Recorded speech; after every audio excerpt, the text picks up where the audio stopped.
कैलाश यात्रा मेरे जीवन में टर्निंग हो गया। लेकिन कैलाश यात्रा से पहले कितने साल मैं एक एक कदम गंगा किनारे। आपने नर्मदा का परिक्रमण किया है, ये हम सुने हैं। ये नर्मदा परिक्रमण क्या है, इसका वजह से क्या फ़ायदा मिलते हैं? बहुत सारे लोग हैं ये मुक्ति का, मोक्ष का छोड़ के बहुत सारे लोगों को सिद्धियों के पीछे पड़े हैं, इस तरह का हम सुने हैं।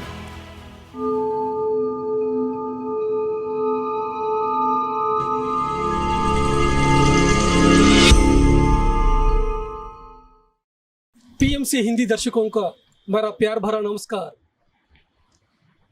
चलिए आज फिर एक बार हम अवतार वेदानंद बाबा जी से मिलते हैं। हम पिछले हफ्ते वेदानंद बाबा जी से मिले थे। उनके द्वारा हम उनका जो अद्भुत यात्रा हिमालय के तरफ, माउंट कैलाश के तरफ, मानस सरोवर तरफ, उनका यात्रा के बारे में हम जानकारी किया था। और वेदानंद बाबा जी ने कैसे इस यात्रा में उनका जो अनुभव को हमको शेयर किया था, और वो कैसे 16 बार पैदल में इस मानस सरोवर यात्रा में किया है, इसका पूरा एक्सपीरियंस शेयर किया। आज और कुछ उनका आध्यात्मिक अनुभव के बारे में आज जानकारी करेंगे। आज हमारा पीएमसी हिंदी का मास्टर्स का रिक्वेस्ट की वजह से फिर एक बार हम वेदानंद बाबा जी हमारे पास आए हैं। उनके द्वारा हम विशेष तरह से आज उनका जो नर्मदा नदी परिक्रम के बारे में और उनका कुछ आध्यात्मिक अनुभवों के बारे में आज जानकारी करेंगे। से बाबा जी, आज हमको और बहुत खुशी हो रही है कि फिर आप हमको इंटरव्यू देने के लिए अनुमति दिया है। बाबा जी, हम आपका आध्यात्मिक अनुभवों को, ध्यान का अनुभव को हमको सुनना चाहते हैं। आपका एक बार आपने मृत्युंजय नागा बाबा के साथ आप रहे हैं, उस समय बताया है कि आपको ध्यान करने के समय में बहुत सारा आग आपका अराउंड में आए हैं, उसी समय आपका जितना भी कर्मा है वो पूरा दग्ध हो गया बोल के बताया है। तो उस अनुभव के बारे में जानना चाहते हैं। थैंक यू पीएमसी चैनल और अपना रामराजू, आप आके मेरे पास आके आप इतना श्रद्धा से मेरे बारे में, मेरा आध्यात्मिक तत्वों के बारे में, मार्ग के बारे में, साधना का बारे में पूछना बहुत भाग्य है। क्योंकि गुरु का कृपा से मैं एक एक कदम बचपन से अभी तक थोड़ा थोड़ा समझते समझते, सीखते सीखते आ रहा हूँ। तो जो मैं पाया हूँ, जो मैं दर्शन लिया हूँ, अनुभूति लिया हूँ, वो बांटने के लिए खुशी होता है। कभी भी कुछ भाव, अनुभव दूसरों को बताने से बहुत आनंद मिलता है। आपके तरफ से, अपना चैनल के तरफ से मुझे बहुत खुशी मिल रही है आज, क्योंकि सभी अपना पिरामिड मास्टर्स दर्शकों को मेरा अनुभूति बांटने का वक्त आ गया। बहुत अच्छा है। आध्यात्मिक मार्ग में पहले आदमी को पूर्व जन्म सुकृत रहता है, पूर्व जन्म का सुकृत। मैं बोलता हूँ सत्संग में कभी भी, स्वयं कृषि स्वयं कृता अपराध, स्वयं कृत और स्वयं कृषि। जो हम जन्म लिया, जो आज हम जी रहा है, ये सब पूर्व जन्म का स्वयं कृत है। वहाँ कुछ करके आया, इसलिए जन्म मिला। इस जन्म में ऐसे जीने का ये सब घटना हो रहा है। ये सब को हम डील करना, पार करना अच्छा चीज़ है तो उसको संभाल के, अच्छा चीज़ बहुत, सभी नेगेटिव नहीं रहता। नेगेटिव और पॉजिटिव समझने के ऊपर है, आदमी का समझने का शक्ति के ऊपर है। नहीं है तो no negative no positive, everything is positive. So जो पॉजिटिव थिंग्स, अभी कुछ चीज़ें चलते रहता है, उसको संभालना बोले तो भी हम स्वयं कृषि बोलता हूँ मैं। हर एक आदमी कृषि करना, कृषि का मतलब साधना, समझ के कुछ क्रिया करना चाहिए। मेरा जीवन में मुझे गुरु मिलने के बाद, Sai Baba is my living गुरु। साई मेरा सर्वस्व साईं बाबा, शिरडी साईं बाबा, उनके वजह से मैं अलग अलग मैनिफेस्टेशंस, अलग अलग रूप में गुरु परंपरा मुझे मिलने लगा। वैसे ही विठलानंद सरस्वती मेरा दीक्षा गुरु, संन्यास दीक्षा गुरु, मेरा पिताजी जैसा है। गुरु परंपरा में गुरु is our father. Normal life में हम पेरेंट्स का नाम लिखते, सन ऑफ बोले तो कोई जो जन्म दिया उनका नाम लिखते। यहाँ संन्यास का मार्ग में यहाँ शिष्य गुरु का नाम लिखते हम, पेरेंट का जगह गुरु हो जाता है। वो विठलानंद सरस्वती मुझे बहुत कुछ आशीर्वाद दिया, समझाया, सिखाया। तो उसके वजह से, उसके अनुसार मुझे उनका असर मेरा जीवन में बहुत कुछ है, बहुत। तो आध्यात्मिक मार्ग में एक कैलाश यात्रा मेरे जीवन में टर्निंग हो गया।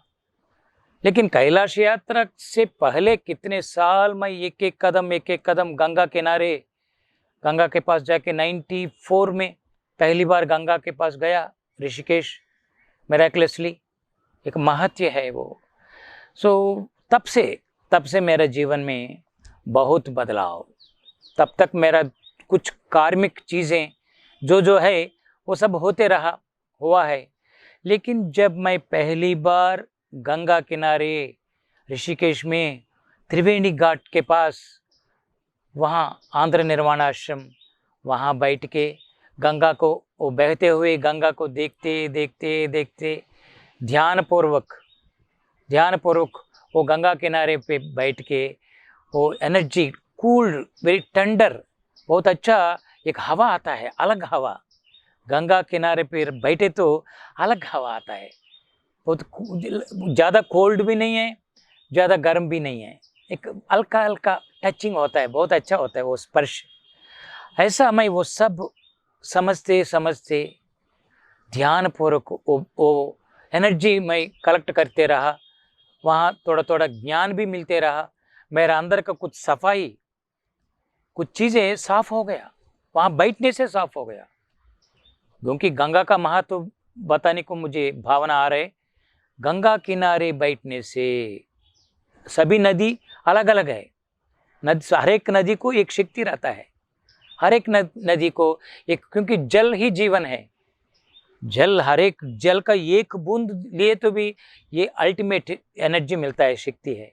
लेकिन गंगा के लिए गंगा माँ स्पेशल है, दुनिया में स्पेशल। सर्व नदियों में गंगा का विशेषता अलग रहता है। वो मैं भी एक्सपीरियंस किया हूँ। मुझे बहुत मार्गदर्शक महात्मा लोग ऋषिकेश में, मैं वहाँ जाने के बाद एक स्वामी जी मुझे मिला। कहाँ मिला? वो लक्ष्मण झूला के बाजू में उन्होंने बैठ के रहता था। मैं उनको एक बार देखा, मैं जाते हुए, कुछ तो है इनके अंदर उनमें बोल के दूसरा बार जाके उनके पास जाके थोड़ा, मैं वहाँ बज्जी मिलता है वो पैक करके ले जाके उनको दिए, तो खुशी से उन्होंने कहा के कहाँ से आया ये सब पूछे, तो मैं बताया मैं हैदराबाद से आया हूँ, ऐसे ऐसे बताया। उनको पूछा मैं कहाँ साधना करना, किस तरह का साधना करना, ये गंगा किनारे में ऋषिकेश में सभी लोग बोलते गंगा के पास जाओ जाओ, मैं आ गया हूँ, कैसे करना बोले तो उन्होंने बहुत महत्व बातें मुझे बताया। तुम कुछ भी मत सोचो, कुछ भी खोज मत करो, यहाँ गंगा माँ के पास बैठ जाओ, जहाँ अच्छा लगता है तुमको अंदर से वहाँ बैठ जाओ, उधर ही बैठ जाओ, बैठ के सिर्फ गंगा को देखते रहो। कुछ लोग बोलते कौन सा मंत्र जप करना, ये सब कुछ भी मंत्र नहीं, गंगा माई का नाम लिए तो बस 2 अक्षर, गंगा गंगा गंगा, हर हर गंगे, हर हर गंगे, वही उन्होंने बताया। वो थोड़ी देर 11 बार या 21 बार, कुछ भी हो, तुम थोड़ा सा वो स्मरण करो, बस देखते रहो, आंख खोल के देखते रहो। इसी कितना अच्छा मुझे साधना का मतलब मेरा विचार में वेरी इजी, सिंपल। आजकल लोग अलग अलग टेक्निक्स, अलग अलग फॉर्मेट्स, अलग अलग संस्थाएं, लेकिन उन्होंने कितना अच्छा बताया मुझे, ब्यूटीफुल। उन्होंने बोला आंख खोल के देखते रहो, गंगा माई को, बहते रहता है, पानी जाते रहता है, तुम स्थिर हो जाओ, Great meditation for everybody. I am telling, suggesting what I learned from him. Great meditation. बहते हुए पानी को तुम स्थिर होके देखते रहो. Traveling along with water. जो वेव्स है, तरंगे, वो मत पकड़ो, सिर्फ जल को पकड़ो. जल के ऊपर दृष्टि रखो, स्थिर दृष्टि, स्थिरता. वही उन्होंने बताया. जल बहते रहता है लेकिन तुम मत जाओ उसके साथ. तुम स्थिर होके जो दिख रहे वहाँ गंगा का जो बूंद दिख रहे, जो जल दिख रहे, वो जल के ऊपर दृष्टि रख के देखते रहो. सुंदर आराम से विश्रांति से आंख खोल के देखते रहो. आंख बंद करके देखने वाला चीज़ अलग है, लेकिन एक एक समय एक एक स्थान में पूरा इंद्रिय, पूरा आंखें खोल के देखना चाहिए. उन्होंने बहुत अच्छा मैसेज. सिंस दैट टाइम, तब से मैं जीवन में कितना मिसिंग होता है. कभी कभी आंख बंद करने से बहुत कुछ मिस हो जाता है, कभी कभी आंख खोल के देखने से बहुत कुछ मिस हो जाता है. इसलिए डिपेंड अपॉन द सिचुएशन ये सब हम आचरण करना पड़ता है. उन्होंने वही बताया, कुछ भी मत करो ऋषिकेश में. तुम आ गया यहाँ, बस तुम्हारा भाग्य है यहाँ आना. तुम रहने को सोच रहे, कुछ पाने को सोच रहे, गंगा माई को देखते रहो. गंगा माई विश्व शक्ति का स्वरूप. तो उन्होंने ऐसे बताया मुझे, लेकिन बहुत मुश्किल है. वो बहते हुए पानी ऐसे स्थिर होना बोले तो आंख चले जाता है. We cannot concentrate, we cannot, very difficult. कभी कभी आंख भी दर्द भी होता है, जलता भी आंख, ये भी होने का चांसेस है शुरू में. तो ऐसा उन्होंने मुझे बताया. तो वो थोड़ा प्रैक्टिस करते करते कुछ दिनों के बाद थोड़ा सा स्थिर हो गया, पानी को और जल को देख सका मैं. ऐसा मेरा जीवन में आध्यात्मिक मार्ग में मैं किसी के लिए मैं ढूंढा नहीं, अपने आप वो महात्मा लोग मिलता था, मिलके कुछ बताता था, सिखाता था. ऐसे मैं नेचुरल वे में सहज, इसलिए मेरा साधना मार्ग सहज और सरल, ये दोनों चीज़ पकड़ के मैं चलते आया. उस समय ऋषिकेश में पहली बार जब मैं गया, उस समय वो महात्मा बहुत अच्छा, बाद में उन्होंने वो 3-4 बार मिला, बहुत कुछ चीज़ें मुझे बताया, लेकिन सडनली ही अब डिसअपियर्ड. बहुत लोगों को पूछा मैं कहाँ का, बोले तो 1 साल से रह रहे, लेकिन किसी को भी नहीं बताया. उन्होंने चले गया. कहाँ चले गया, कहाँ से आया, पूछा मैं कहाँ से. उनका स्टोरी मुझे जैसे, मैं पूर्वाश्रम में जर्नलिस्ट हूँ, इसलिए मुझे इंक्वायरी चाहिए, मुझे अच्छा पक्का इन्फॉर्मेशन, ट्रूथ चाहिए, इसलिए उसके लिए मैं ढूंढते रहता हूँ. वही पूछा मैं कहाँ से आया, क्या है उनका ये नाम, या वो लोग बोला हमको कुछ भी नहीं मालूम. बैठता था, बैठ के उन्होंने जो लोग जाता है वो कैसे कभी कभी आके कुछ मांग के लेता था. आप आ रहे, देख हम देखा है आप दोनों का, तो आप दोनों का संगम कुछ तो बात कर रहे, लेकिन सडनली उन्होंने चले गए. कहाँ चले गए नहीं मालूम बताया. That is how in my life masters, sadgurus, grand masters, they will manifest. So ऐसा मेरा जीवन में होते रहा. That's why पूर्व जन्म का स्वयंकृत कुछ तो है. सो इसलिए इस जन्म में थोड़ा सा स्वयं कृषि करने के लिए मार्गदर्शक महात्मा लोग मिलते मिलते आया. उन्होंने मुझे अच्छा गंगा किनारे, गंगा का स्थिति, गंगा का महत्व पाने के लिए, ट्यून होने के लिए बहुत अच्छा सिखाया उन्होंने. मेडिटेशन बहुत अच्छा मेडिटेशन है वो, आज भी मैं वही फॉलो करते रहता हूँ. जो मूवमेंट में रहता है उसके ऊपर स्थिर होके देखना. if we inquire in detail, जीवन भी, that is my message, what I learned. Life also, it will always continuously moving on, never stop. Life never stop. जीवन नहीं रुकता है, जीवन का चक्र चलते रहता है. लेकिन हम स्थिर होना, हमारा स्थिति स्थिर बना के ध्यानपूर्वक, ध्यान स्थिति में स्थिर होके जीवन को ऐसे देखते रहो, without attachment, without flowing along with that. You be stable, remaining things may move, may go. That's what I learned from that master, that Mahatma, that योगी. महान अद्भुत है बाबा जी, आपने बहुत अच्छा संदेश हम सब लोगों को दिया. मन को स्थिर रखते हुए आप विचार रहित स्थिति में पहुंचेंगे, ऑटोमेटिकली ध्यान में पहुंचेंगे. मेरा भी एक अनुभव है कि मैं भी 4 महीना ऋषिकेश में रहा था पिछले साल में। जब 4 महीने उस समय रहा था, हर दिन शाम को उस गंगा किनारे में जाके आंखें खोल के ऐसे गंगा को देखता रहता था, देखता रहता था। देखते देखते आंखें कब बंद हो जाता है, कब ध्यान लग जाता है, पता नहीं है। तो महान गुरु को आप मिले हैं, उनके द्वारा हमको बहुत मन को स्थिर रखना और हम विचार रहित स्थिति में पहुंचना, बहुत अच्छा सरल टेक्निक बताया। और हम ये भी जानना चाहते हैं कि आपने नर्मदा का परिक्रमण किया है, ये हम सुने हैं। ये नर्मदा परिक्रमण क्या है, इसका वजह से क्या फ़ायदा मिलते हैं, आपको क्या अनुभव पाया है, ये हम जानना चाहते हैं। नर्मदा का नाम लिए मुझे मेरे अंदर से एक झलक, रोम रोम में थोड़ा सा भाव, क्योंकि कैलाश और नर्मदा, कैलाश का यात्रा में मेरे जीवन में, वो भी मैं जो बताया अभी स्वयंकृत पूर्वजन्म में कुछ तो करके आया हूँ। माता पिता का आशीर्वाद, गुरुओं का आशीर्वाद, कैलाश एक सिद्धि मुझे प्राप्ति हो गई। कैलाश का सिद्धि, वो पर्वत का, वो यात्रा का, मानस सरोवर का स्नान, 12 बार स्नान करना आसान बात नहीं है। तो ये सब करते करते करते सही चीज़ शास्त्रों में मैं जो पढ़ा हूँ, कैलाश का पराकाष्ठ, हायर स्टेटस कहाँ होता है, कहाँ मिलता है बोले तो नर्मदा के पास। मैं समझा नर्मदा एक नदी है, बहने वाला नदी को वहाँ मानस सरोवर से उत्कृष्ट स्थान जल कुछ भी नहीं रहता। वैसे मैं सोचता था मानस सरोवर का जल का मतलब देवी देवताओं का स्पर्श।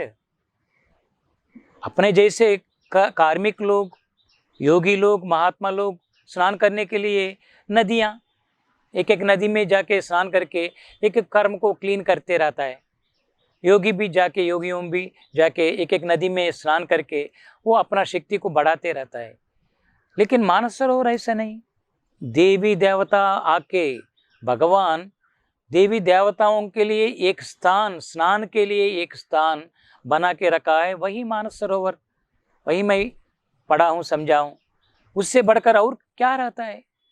वो जल से बढ़कर कौन सा उत्कृष्ट जल? वैसे मैं सोचता था, क्योंकि देवी का स्पर्श वहाँ स्नान करते हुए देखे तो वो हर एक बूंद, मानस सरोवर का एक बूंद हमारे ऊपर गिरे तो बस हो गया आदमी का।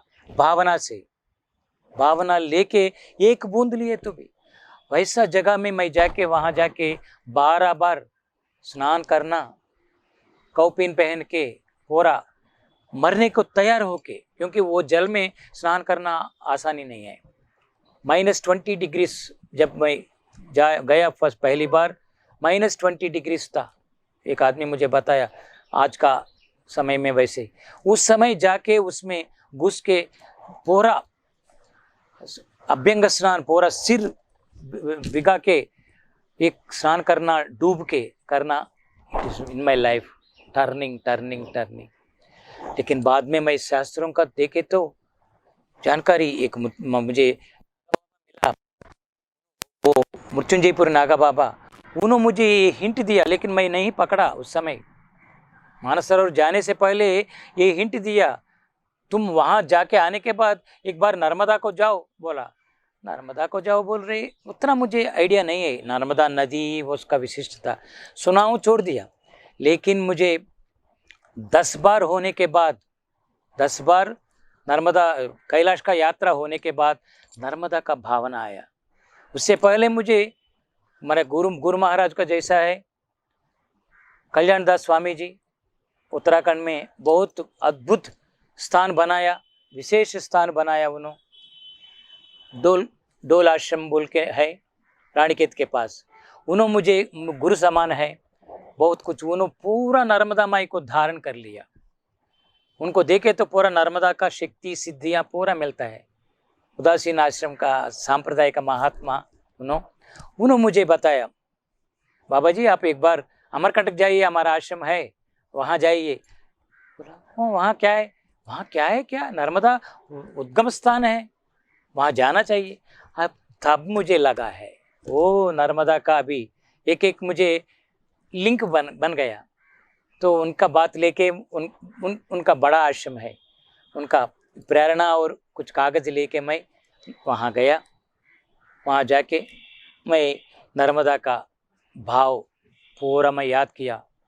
वो जैसे हम गंगा किनारे के पास बैठ के कुछ ध्यान करते, वैसे वहाँ नर्मदा बहुत छोटा रहता है, उद्गम स्थान है ना, ज़्यादा नहीं रहता।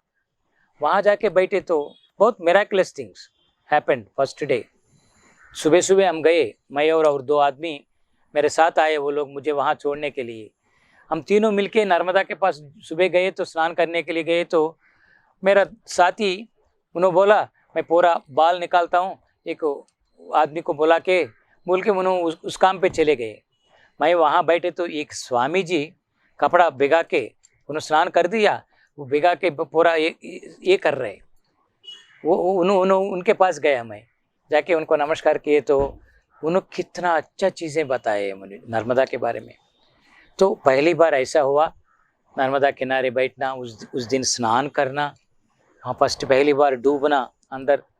तो बाद में मेरा विचार अमरकंटक से नर्मदा यात्रा शुरू करना सही है। सो नर्मदा के बारे में सोचे तो मेरा विचार में हर एक योगी, सन्यासी, स्वामी, spiritual person must go to Narmada. Narmada वहाँ जाना चाहिए, वहाँ स्नान करना चाहिए एक बार कम से कम। यात्रा अलग बात है, कम से कम वहाँ स्नान करना चाहिए। वो उद्गम स्थान बहुत सुंदर है। अभी वही बताने वाला हूँ, कैलाश और नर्मदा का लिंक क्या है। कैलाश तो मुझे बहुत ये हो गया, मेरा घर का जैसा हो गया, मेरा पिताजी का स्थान जैसा हो गया। मेरा अल्टीमेट जो स्थान समझते वो मेरा हो गया कैलाश के पास जाना, क्योंकि 10 बार गया उस समय तक, तो इसलिए बहुत अच्छा लगता है। लेकिन कुछ तो लिंक यहाँ भेज रहे मुझे, नर्मदा के पास भेजा है। तो वहाँ जाके विचार किए तो, ध्यान किए तो, हर एक चीज़ में पढ़ने के बाद भी हम थोड़ा ध्यान में जाके सार को पकड़ना, सच्चाई को पकड़ना, सिर्फ वर्ड्स को पकड़ने का नहीं, वो भाव को पकड़ना, सारांश को पकड़ना। This is my secret of sadhana. बहुत कुछ सुनते, बहुत कुछ पढ़ते, लेकिन वहाँ रुकने का नहीं है, वहाँ रुकने का नहीं। थोड़ा वो सार को, सारांश को, अनुभूति को पकड़ना। अब इसका मतलब हमारा अनुभव बनाना। बहुत लोग बताते, लिख के रखा है, लेकिन अपना अनुभव हो गया तो ही हम कुछ बदलाव, कुछ चेंज हमारे अंदर से ट्रांसफॉर्मेशन शुरू होता है, ज्ञान बढ़ने लगता है। इसलिए मैं ये सब सुना हूँ, नर्मदा ऐसा ऐसा ऐसा, बहुत योगियों का अनुभव भी मैं वहाँ सुना हूँ, लेकिन मैं जाके बैठ गया उद्गम स्थान। वो एक बड़ा मंदिर है, कॉम्प्लेक्स, वहाँ नीचे से जल आते रहता है, बहुत सुंदर स्थान। वहाँ रोज जाके सीढ़ियों के ऊपर, वहाँ सीढ़ियाँ रहता है, जाके बैठता था, देखते देखते अंदर वहाँ। जैसे गोमुख में देखा हूँ मैं, गोमुख में भी वो गंगा वहाँ उद्गम स्थान है ना, इतना रहता है, इतना सा, वहाँ से पानी जल आते रहता है। वहाँ हरिद्वार आने के बाद, ऋषिकेश आने के बाद कितना विशाल, गंगोत्री से शुरू हो जाता है, ऋषिकेश में अलग है, हरिद्वार में और अलग है, काशी गए तो और।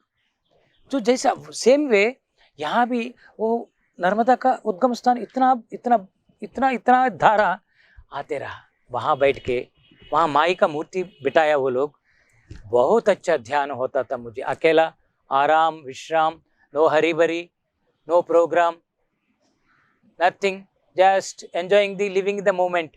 ऐसा मैं उद्गम स्थान में बैठ के ध्यान करने से एक थोड़ा मुझे भावना आने लगा। मैं यात्रा के लिए नहीं गया, यात्रा का भाव है, परिक्रमा करना मुझे भाव है, लेकिन कब, कैसे करूं, कब करूं, नो कैलकुलेशन, नो एक्सपेक्टेशन। कभी भी मैं कैलाश को गए तो भी 20 दिन लगता है, 50 दिन लगता है, कब तक होता है, it is up to you. Same way गया हूँ, वहाँ बैठ के रोज देखते रहना, सुबह शाम जाके दोनों टाइम अच्छा लगता है। वहाँ शाम को और अच्छा लगता है, वैसा मैं नर्मदा के बैठ के थोड़ा थोड़ा जानकारी लेते लेते एक भावना बढ़ाते रहा, वैसे चला है। बाबा जी, हम आपका एक्सपीरियंस सुनने के बाद बहुत इतना अच्छा लगा कि आपका जो नर्मदा परिक्रमण में क्या रहस्य ने आपको पकड़ा है, उधर क्या ध्यान का अनुभव में आपको क्या रहस्य पाया है कि हम सब भी उस नर्मदा नदी में जाने का भी इच्छा हो रही है। आप जरूर बताइए इसके बारे में। मुझे भी बहुत बहुत उत्सुकता बहुत हो रही। मैं अभी यहाँ नहीं हूँ, मैं वहाँ चले गया हूँ। एक बार मैं वो स्थान को याद किए तो बड़ा मंदिर सफ़ेद वाला, बहुत बड़ा हाइट, वो बहुत ऊंचाई है, वो दीवारों का बीच में एक बहुत अच्छा कॉम्प्लेक्स है। वो वहाँ चले गया मैं वहाँ अभी वहाँ बैठ के ध्यान पूर्वक भाव में बैठ के पूछता था, कुछ तो प्रश्न, कुछ तो इंक्वायरी चलते चलते चलते रहता था। कभी कभी देखते देखते मौन में बैठता था।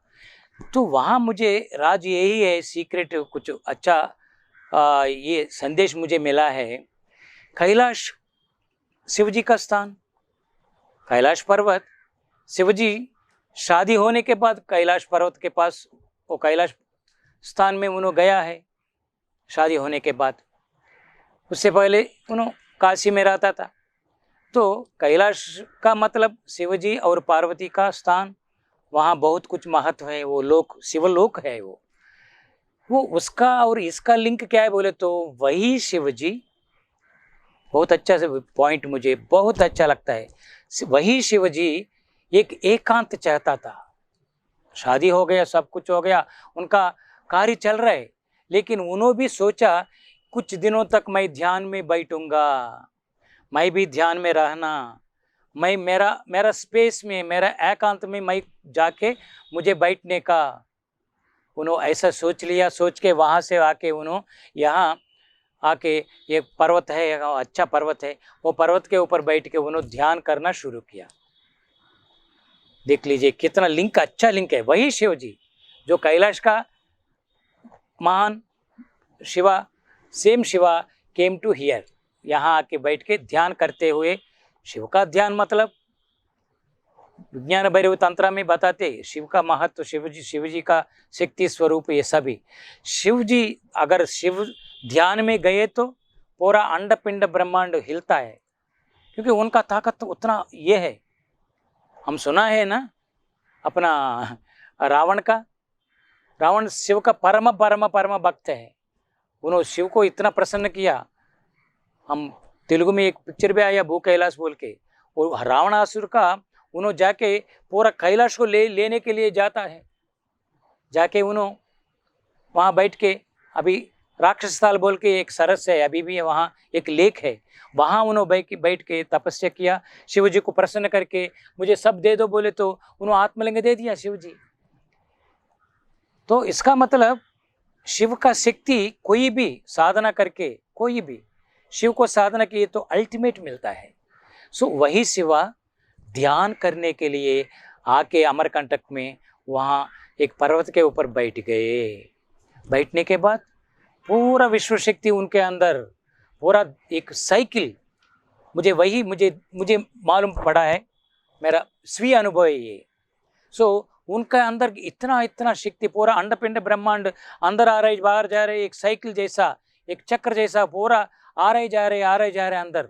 उनके अंदर से ज्वाला पूरा ज्वाला आने लगा। उष्ण ध्यानाग्नि बोलते, इसलिए मंत्राग्नि, ध्यानाग्नि, ज्ञानाग्नि, ये सब हर एक चीज अग्नि का रूप लेता है।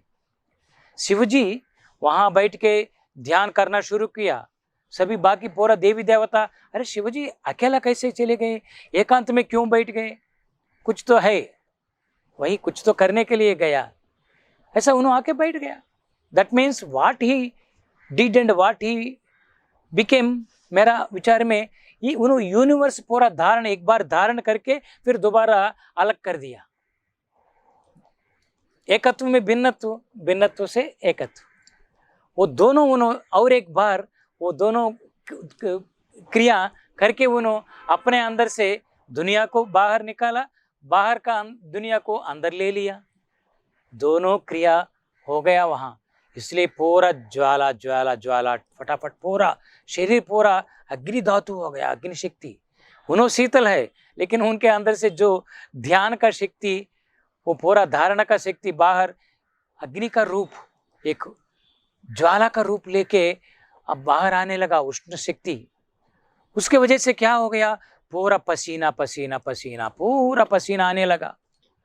उन्होंने पूरा पूरा जल जल प्राय हो गया, जैसे पूरा बिक गए, जैसा बारिश में बिक गए जैसा उनका शरीर के अंदर से वो ज्वाला, वो ये सब जल आने लगा ज्वाला के वजह से। ऐसे पूरा वो ज्वाला के वजह से जो पानी, जो वो स्वेद बिंदु बिंदु आ रहे स्वेद का, पूरा बहने लगा नीचे। वही वही नर्मदा। नर्मदा का जल क्या है बोले तो शिवजी का पूर्व उष्ण शक्ति का अंदर से जो बाहर आया, वो शक्ति का ज्वाला और उसका जल का रूप ले लिया। इसलिए नर्मदा का मतलब शिवजी, शिवजी का मतलब नर्मदा वहां। लेकिन वो जल बाहर आ गया, पसीने का रूप में आ गया, बहने लगा। देखो कितना नदी का रूप लिए, मतलब कितना उन्होंने अंदर का साधना, ध्यान साधना, कितना डीप साधना किए उन्होंने, कितना कहाँ चले गए उन्होंने, पूरा विश्व में चले गया। इसलिए उतना तक पानी जल बाहर आके बहने लगा, नदी का रूप लिया। इसलिए नर्मदा का मतलब शिवजी, हर एक बूंद में शिवजी के है, शिवजी है। लेकिन वो नर्मदा को कुछ लोगों को दर्शन दिया, कुछ योगी लोग नर्मदा का दर्शन के लिए नर्मदा का रूप कुछ ना कुछ हम चाहते। हर एक नदी का एक एक रूप है, हर एक जगह में कुछ ना कुछ पुरुष रूप या स्त्री रूप कुछ ना कुछ लेते रहता है। देवी देवताओं का रूप आता है, दर्शन होता है। इसीलिए कुछ लोगों को नर्मदा शिवजी का शक्ति है, no problem, no doubt at all. लेकिन कुछ लोग पूछा आपका दर्शन चाहिए बोल के योगी लोग बहुत तड़पते रहा। एक समय में प्रार्थना किया, डीप लेवल में प्रार्थना कर, दर्शन चाहिए आपका दर्शन बोल। तो कन्या का रूप में नर्मदा माई आके दर्शन दिया, कन्या का रूप। अरे हम समझा है शिवजी का रूप है, लेकिन ये कौन है आप? मैं हूँ, मैं अभी नर्मदा का रूप, मैं। नर्मदा का मतलब कन्या, वो कन्या का बारे में बहुत अच्छा हो। इसलिए आज भी कन्या मानते, नर्मदा माई को कन्या ही मानते। लेकिन वो नर्मदा माई का एक कहानी है, वहाँ लिखा हुआ है। उन्होंने भी कुछ यवन स्थिति आने के बाद शादी के लिए तड़पते, वैसे वो नर्मदा भी एक लड़का को प्यार किया है, शादी करने के लिए प्यार किया। उन्होंने भी थोड़ा प्यार किया, लेकिन उनका प्यार दूसरा सोम नदी बोल के बोलते, दूसरा उनके ऊपर उनका प्यार है। लेकिन ये बहुत प्यार करते थे इनको। एक बार उनके पास जाके मिलने के लिए गए तो वहाँ वो दोनों बैठ के बात कर रहे। सभी तीनों नदियाँ हैं, तीनों नदियाँ, लेकिन मानव शरीर रूप ले लिया। सो नर्मदा भी कन्या रूप में गए, वहाँ वो दोनों भी व्यक्ति बन गए। सो दोनों बैठ के बात कर रहे, प्यार कर रहे। वो ये सुना है, नर्मदा माई सुना है, अरे ये मुझे प्यार नहीं कर रहे, उनको प्यार कर रहे, तो मैं इनको छोड़ना चाहिए, ऐसा दूसरों को प्यार करने वाला मुझे नहीं चाहिए बोल के ये लड़की, सुंदर लड़की सोच लिया, मैं किसी को मैं प्यार नहीं करूँगा। एक तरह का उनको डिप्रेशन आ गया, एक विचार आ गया। ये सब लीला है समझना, क्योंकि शिवजी का शक्ति को कौन प्यार कर सकते, शिवजी का शक्ति है ना। सो नर्मदा माई उस दिन सोच लिया, मैं किसी को भी प्यार नहीं करूँगा, शादी नहीं करूँगा, मैं जीवन भर कन्या ही रहूँगा बोल के सोच लिया। सो तब से वो नदी ऐसे जाते रहता है, किसी से नहीं मिली, सीधा जाके कहाँ मिली, वो समुद्र में मिली। इसलिए बीच में किसी का स्थान में नहीं मिला है, समुद्र में मर्ज हो गया, पूरा लीन हो गया। इसलिए ऐसा शिवजी कैलाश का और नर्मदा के पास जो शिव शक्ति है, नर्मदा माई का कन्या का भाव में दोनों एक ही है, एक ही है। शिव जी का स्वरूप है, लेकिन कन्या का रूप में। शिव जी के अंदर कितना कितना कोण है, हजारों हजारों कोण है शिव जी का तत्व में। इसलिए एक विशिष्ट तत्व और रूप है नर्मदा माई। नर्मदे हर वहाँ जप करते रहता है। नर्मदा किनारे पे अभी भी वही है, वहाँ पूजा पाठ का स्थान नहीं है। 3200 कुछ है वहाँ, पूरा विशिष्ट वो राउंड दुनिया में वो एक ही नदी है परिक्रमा करने के लिए। कभी किसी नदी को आप प्रदक्षिण नहीं कर सकते, सिर्फ नर्मदा माई को ही प्रदक्षिणा परिक्रमा कर सकते। दैट इज क्योंकि शिव जी का तत्व पूरा विशाल है, विश्व है, तो वो नर्मदा के किनारे पे पूजा पाठ का स्थान नहीं है। मैं वही समझा, सिर्फ देखते रहना, दर्शन लेना, ध्यान करना। दर्शन और ध्यान नर्मदा का स्थान में करना चाहिए। सभी लोग वही तपस्या करता था, जाके वहाँ बैठ के तपस्या करके बहुत कुछ वो लोग लेते रहा। इसलिए मैं भी सोचा, वही समझा, वहाँ ध्यान के लिए जाना, दिन में दर्शन करना, एक बार स्नान करना, वो माई को अंदर बिठा के ध्यान में बैठे तो अतीत स्थिति देहातीत मनोतीत स्थिति हमको मिलता है।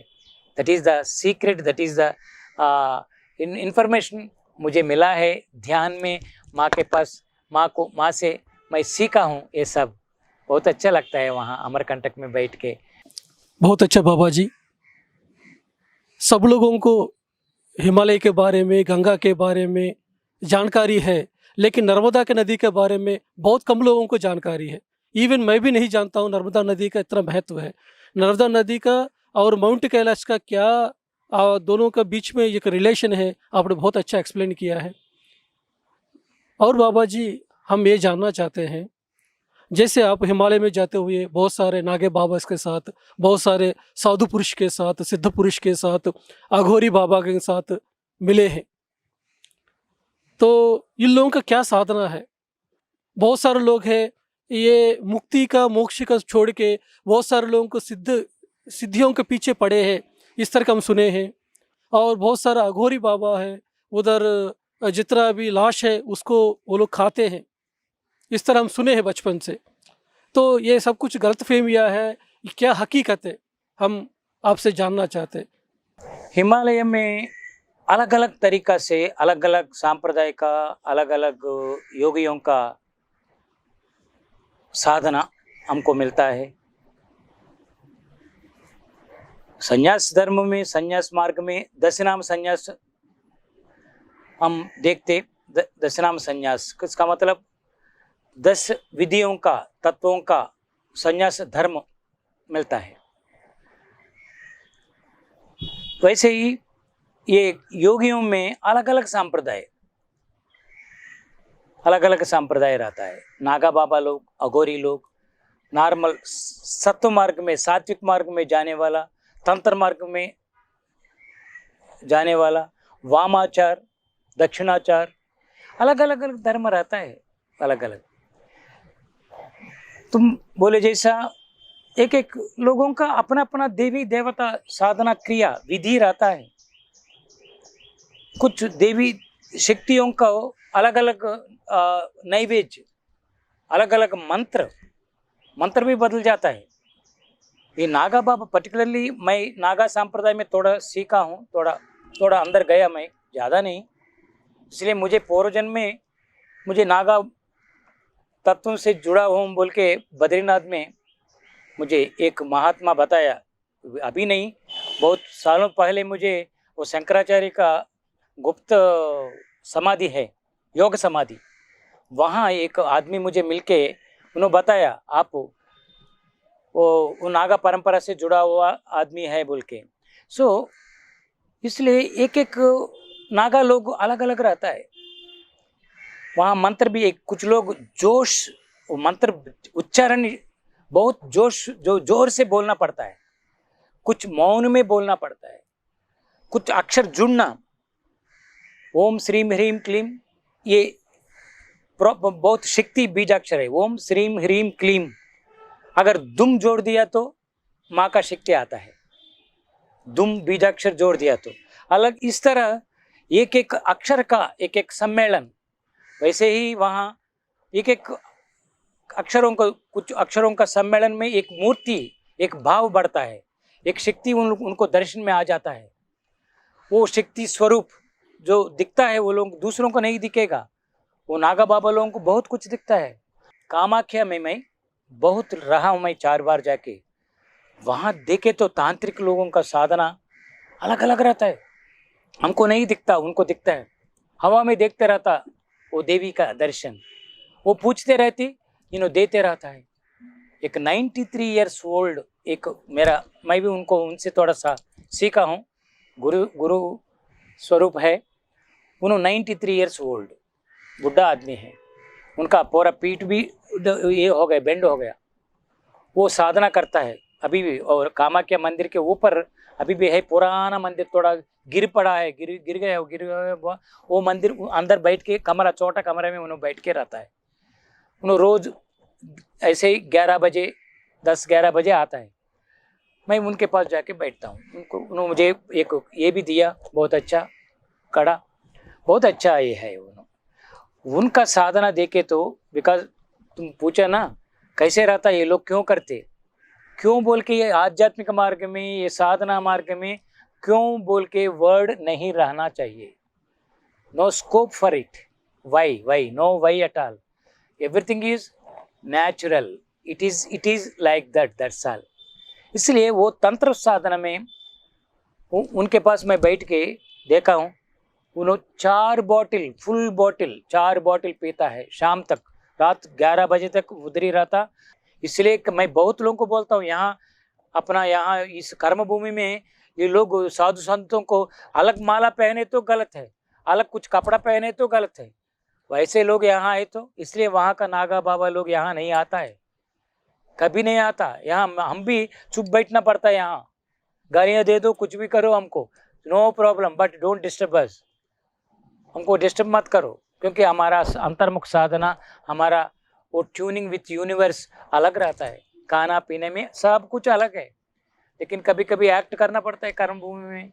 सही वही साईं बाबा भी किया, साईं बाबा भी पूरा नहीं निकाला उन्होंने, लेकिन बहुत कुछ उन्होंने पूरा डिटैचमेंट, कभी एक समय में पूरा कपड़ा निकाल के देखो मैं क्या हूँ बोल के बोल दिया, एक्सट्रीम रहता है। इसलिए नागा लोगों का पूरा एक्सट्रीम रहता है, माने तो माने, नहीं माने तो भी no problem, they never worry about others, दुनिया के बारे में सोचते नहीं वो लोग, अपना अपना साधना में रहते। That is what I learn from Naga babas. इसलिए मुझे कुछ भी नहीं लगेगा, आप कुछ भी करो, मुझे ले जाके जेल में बिठाओ, वहाँ बैठ के मेरा काम मैं करूँगा। वही मुझे संन्यास दीक्षा देते समय मेरा गुरु महाराज शिरडी में वही बताया, बी रेडी फॉर एवरीथिंग। साधना का मतलब बी रेडी फॉर जीरो। गालियां भी मिलता है, पैसा भी मिलता है, बहुत कुछ मिलता है, हर एक चीज को एंजॉय इट, इन्वाइट इट। इसलिए वो नागा परंपरा वाले मांस खाता है, दारू पीता है, कुछ भी नहीं मिले तो जो मिलता है वो। एक नागा बाबा रेती को खाता है उन्होंने। 12 बजे, हम 1 बजे भूख लगे तो क्या करते, कुछ ना कुछ नाश्ता, कुछ टिफिन, कुछ चावल, उन्होंने कुछ भी जाके रेती को फटाफट रेती को पूरा खा के पानी पीता है। रेती को कैसे खाते, कैसे वो हजम होता है, डाइजेस्ट होता है। So it is matter, material is not a matter there, material is not at all matter. वो विधि, वो देवी देवता का संदेश, आदेश, वो लोग खो जाते हैं, खुद को खो के वो धारणा करते वो शक्ति को। इसलिए नागा बाबा लोग सभी लोग बहुत अलग स्थिति में, एक बार वो चिलम लेने के बाद, एक बार दूसरा बार तक जाने के बाद जस्ट पूरा अलग, बम बम बोले, बस दे ट्यून विथ द यूनिवर्स। इसलिए कच्चा मांस खाते, कच्चा मांस शव को काट के लेके आना। काशी में एक व्यक्ति मुझे मिला है, उन्होंने जैसे शिव जी को पहले लाश का पूरा भस्म, वो जलने के बाद पहले वो चिता भस्म लेके जाते, सुबह जो पहले उस दिन जलता है लाश, उसका भस्म ले जाके उनको विश्वेश्वर काशी विश्वनाथ को लगाता है, पूरा ये करते हैं। सेम वे वहाँ एक नागा बाबा सुबह सुबह उस दिन कोई मर गए तो उनको एक दो आदमी उनका चेला है, उनको बेचते। वो लोग जाके कोई मर गए तो काट के कुछ ना कुछ इतना लेके आना, वही उनके लिए नाश्ता।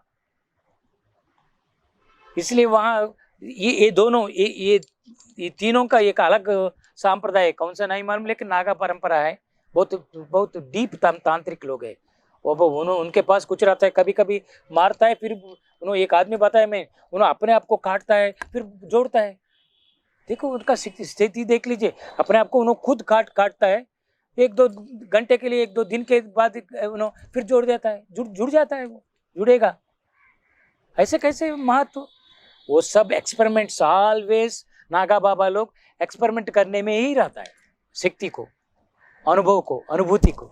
इसलिए वो लोग अलग अलग पदार्थ, अलग अलग क्रिया, मैक्सिमम रात में ही वो लोग उनका साधना रहता है। इसलिए कच्चा मांस खाना बोले तो थोड़ा इतना ले लिया तो दे दिया तो सुबह चाहिए उनको।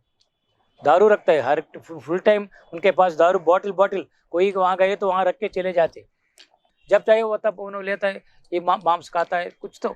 उनके पास एक ये है कपाल, वो कपाल को बाल जैसा खेलते रहता है उसको। ये सब क्रिया क्या है बोले तो क्या करेंगे, क्या बोलेंगे?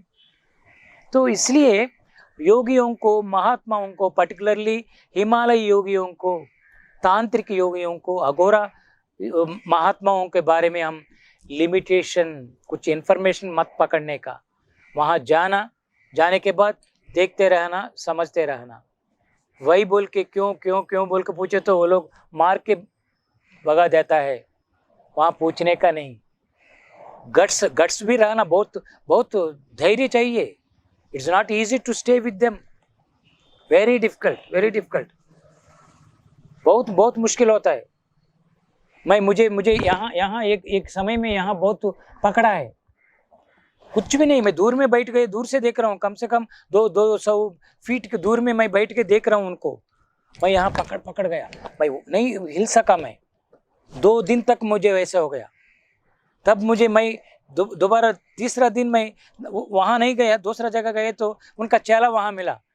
आप ऐसा क्यों जा रहे हैं, ऐसा क्यों कर रहे हैं बोले तो मुझे उस दिन पकड़ के वहाँ बैठे तो पकड़ा है। बोला मैं, आप जो नहीं देखना वो देख लिया, ठहरो मैं देखता हूँ, मैं करता हूँ, आप बैठ जाइए। बोला गंगा में जाके उनके पास एक ये क्या बोलते हैं उसको, नारियल का रहता है ना, ऐसा एक था। वो जाके गंगा जल लेके आके यहाँ डाल के उन्होंने ऐसे करने से फ्री हो गया। तुरंत 3-4 मिनट में उन्होंने खुला कर दिया।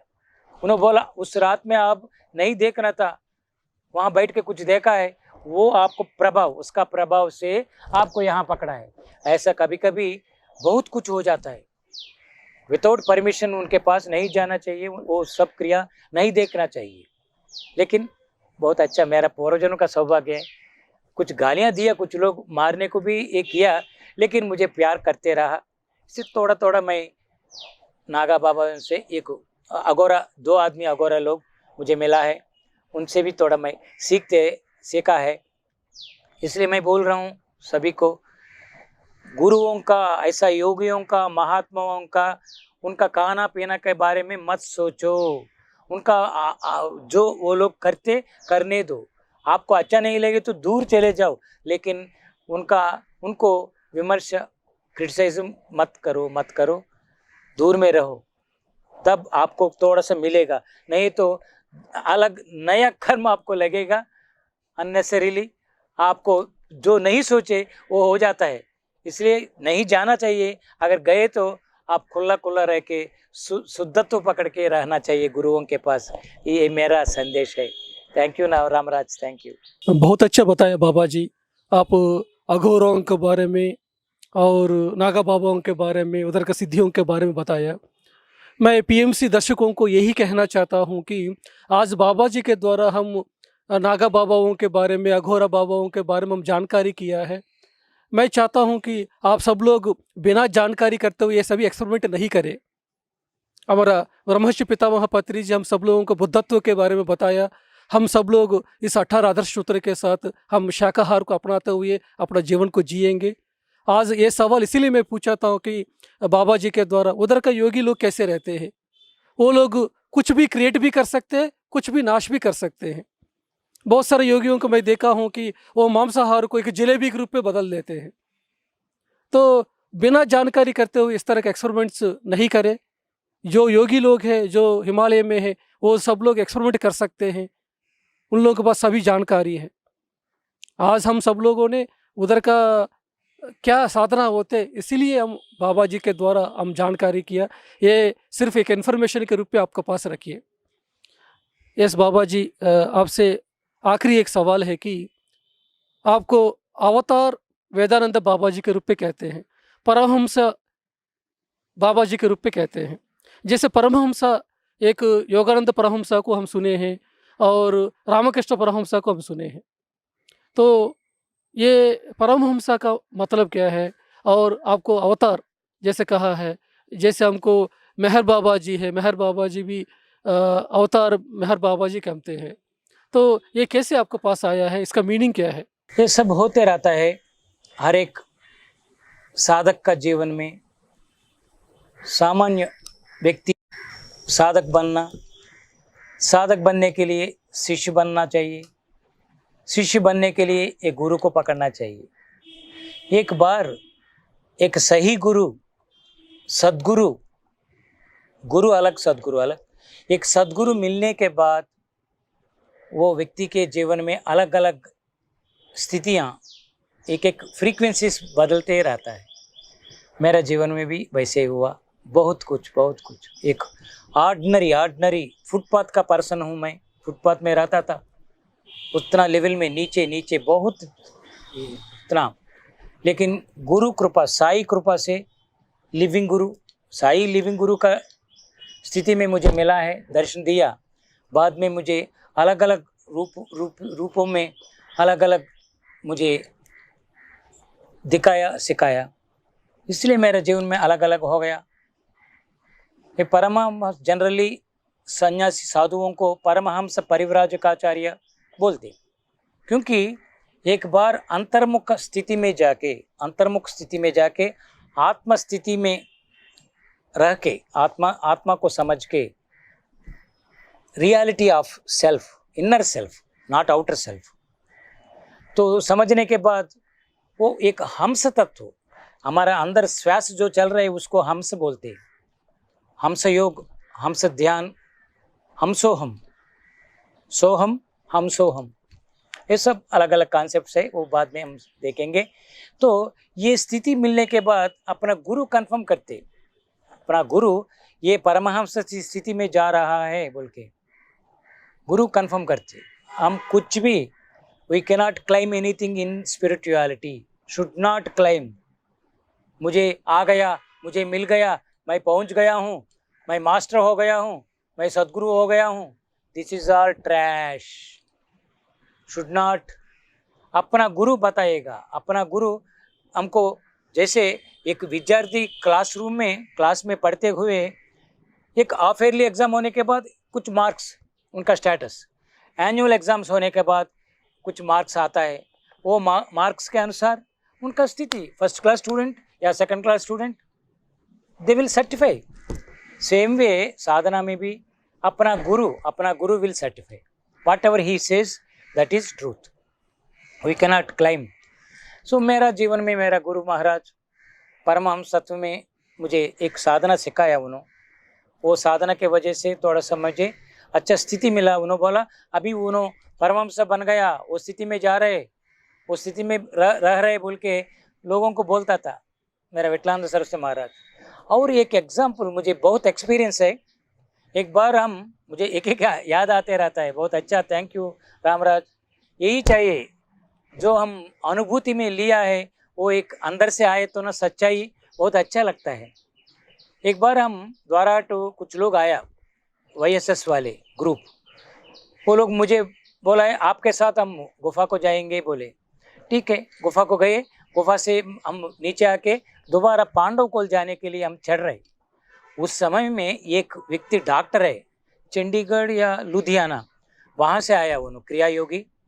उन्होंने मुझे बताया, पहले उनको बताया, वो लोग उनका साथी लोगों को मुझे बताया, बाबा जी आप क्या है मुझे नहीं मालूम, लेकिन मैं आपका आश्रम में पूछा उनका स्थिति क्या है बोल के, एक व्यक्ति को पूछा मैं वहाँ, वो लोग बोला बाबा जी साईं बाबा को मानते, महाअवतार बाबा जी को कुछ तो करते, लेकिन हमको क्या मालूम हम कैसे बोलते बोल के बोला है। मैं वही चीज़ पकड़ के गुफा में बैठ गया हूँ, ये स्वामी जी क्या है, उनका स्थिति क्या है बोल के। अभी मैं बता रहा हूँ, पांडवकोली जाते समय उन्होंने बताया आपका तत्व परमहंस तत्व बाबा जी। मैं चुपके, ऐसा कैसे हो सकता है, मैं अभी साधना कर रहा हूँ, कैसे मैं परमहंस बन सकता हूँ, उस स्थिति में कैसे मैं जाता हूँ बोल के मैं सीधा पूछा, यू गॉट रॉन्ग इन्फॉर्मेशन। मैं बोला उनको नहीं नहीं नहीं बाबा जी आप ऐसे मत बोलो बोल के। उन्होंने बहुत जोर से वो ये सब मुझे दिखाया, ये कॉन्सेप्ट मुझे दिखाया बोल के उन्होंने बोले। तो क्योंकि ऑलरेडी मैं, मेरा गुरु माँ मुझे सर्टिफिकेट दिया, आशीर्वाद दिया, वो मैं जीता हूँ इसमें। ये चीज़ें बोलने का चीज़ नहीं। स्थिति Ramakrishna Paramahamsa never told I am Paramahamsa, Yogananda never told I am Paramahamsa, Yukteshwar Giri Maharaj confirmed that he is Paramahamsa. That time onwards, people started calling him as Paramahamsa, Yogananda. So that time, that person, doctor, confirmed. So that way I got some confirmations. Whatever it may be, I am living. So Avatar, this is another biggest miracle in my life. ये भी मैं, मुझे कैसे मिला, नर्मदा परिक्रमा को मैं गया, परिक्रमा में मैं चल रहा हूँ। उस समय मेरा जन्मदिन आया, विशाखापट्टनम में, आनंदपुरम में जन्मदिन ये लोग यहाँ मना रहे। उस समय परमेश्वरानंद गिरी बोल के एक स्वामी जी हर साल आता है, मेरा गुरु भाई जैसा है उन्होंने हर साल आता है फंक्शन में। उस समय में भी ये लोग बुलाया, वो आया, बैठ गए, वो पूरा प्रवचन करके बाद में वहाँ दत्त यज्ञ करते हम। वो यज्ञ में पूर्णाहुति डालने के बाद उन्होंने माँ का बहुत साधना करते, ललिता त्रिपुर सुंदरी का। उनको इमीडिएट फ्लैश हो गया। उन्होंने दोबारा स्टेज में आने के बाद अपना पिरामिड लोग, नंदा जी, ये सभी लोग था वो समय, मैं वहाँ था। मैं वहाँ से क्या किया, मैं सेलफोन में मैं ऑडियो रिकॉर्ड करके मैं भेजा, मेरा संदेश, मेरा वहाँ का स्थिति और मेरा आशीर्वाद अपने लोगों को मैं भेजा। वो नंदा जी अच्छा किया, वो कनेक्ट करके सभी को सुनाया। सभी लोग, इतना आंखों में पानी आ गया मेरा आवाज़ सुन के। वो एक मिरेकल वो अलग है।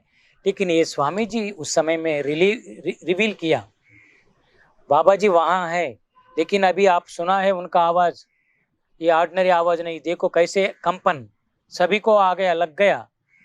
उन्होंने अवतार स्थिति है उनका, एक अवतार का स्थिति में रह रहे, ऑर्डिनरी जन्म नहीं है। मुझे माँ बताई, जब मैं पूर्णाहुति देते समय माँ मुझे बताया, इसलिए मैं दोबारा माइक लिया हूँ, बता रहा हूँ। वो अवतार है, आज से उन्होंने अवतार वेदानंद सरस्वती महाराज बोलना बोल के बोले तो नंदा इमीडिएटली बताया। मुझे भी वही फ्लैश हुआ, बाबा जी, स्वामी जी वही हुआ, अवतार वेदानंद बाबा जी बोलो बोल के 3 बार उन्होंने अवतार वेदानंद बाबा जी बोल के सभी से बोलने को बोला। ये सब कैसे होता है रामराज? देखो, स्थिति के अनुसार भावना, स्थिति के अनुसार होता है। कभी कभी दूसरों का समझना, वो लोगों का समझने का ताकत के अनुसार हमारा ज्ञान बाहर आता है, हमारा भावना बाहर आता है। आज ऐसा ये पिरामिड मेडिटेशन चैनल के तरफ से आप लोग आने से, आप कुछ पूछने से मैं शुरू किया, मुझे खोलने का, मैं खुलना शुरू किया, कुछ ना कुछ आ रहा है। इसलिए मैं बोलता हूँ, मैं अवतार भी नहीं हूँ, परमहंस भी नहीं हूँ, मैं कुछ भी नहीं हूँ। अगर आप कुछ बोले तो वो मैं हूँ, आप जो बोलता है वो मैं हूँ। मैं क्या हूँ बोले तो उसी खोज में मैं जी रहा हूँ। अभी तक क्या है बोले तो मैं कुछ हूँ, क्या है बोले तो वो मेरा experience, I need not tell to anybody. लेकिन आप लोगों को लग रहा है ना, मैं बोल रहा हूँ साई का कसम, साई बाबा का, मेरा नियरली 5000 सत्संग किया मैं। बहुत बार लोग मुझ में साई को देखा है, रोता था वो लोग देख के आनंद में। Yes, it is practical thing I experienced. How they got that experience in me? होता था, हुआ, कैसे हुआ, क्यों हुआ? Yes, it is his blessing. Is that way? Yes, I may be Paramahamsa, I may be Avatar, I may be Himalaya Yogi, I may be a something, but I am a human being. I am a शिष्य. I am गुरु का चेला हूँ. I am me. मैं हूँ. ऐसे मैं जी रहा हूँ. बहुत अच्छा आज ऐसा मौका मुझे मिला. कभी कभी वक्त के अनुसार हम मिलेंगे. जो आता है भावना आपसे मैं शेयर करते रहता हूँ आपको. धन्यवाद. सभी को मेरा आशीर्वाद. Everybody must live happily, healthy. Don't worry. Believe, trust सदगुरु, your आत्मा गुरु. ध्यान मत छोड़ना. ध्यान ही अल्टीमेट है. ध्यान में रहना. हर दिन कुछ ना कुछ समय ध्यान के लिए निकालो. खुद के लिए निकालो. खुद बन के जीना. Thank you. आज हमारा बहुत महान भाग्य है कि आज हमको अवतार वेदानंद बाबा जी के द्वारा, परमहंस योगानंद बाबा जी के द्वारा हमको आज इतना ग्रेटेस्ट कॉन्सेप्ट्स, ग्रेटेस्ट नॉलेज आज को हमको मिला है. हम रियली बहुत ब्लेस्ड है स्वामी जी. आपके द्वारा हमको नर्मदा के बारे में, हिमालय योगियों के बारे में, अवतार के बारे में और नर्मदा के बारे में इतना अच्छा बताया. अभी तक कभी भी हम सुने नहीं है. और ध्यान क्या है इसके बारे में बहुत अच्छा इंसाइट्स दिया है. ये पिरामिड मास्टर्स के लिए, ये पिरामिड दुनिया के लिए आपका जो संदेश है बहुत वैल्यूबल है. आज के लिए इतना ही है. तो हम फिर मिलेंगे स्वामी जी के द्वारा. तो थैंक यू, कोटि कोटि धन्यवाद स्वामी जी के लिए. Thank you Swami ji.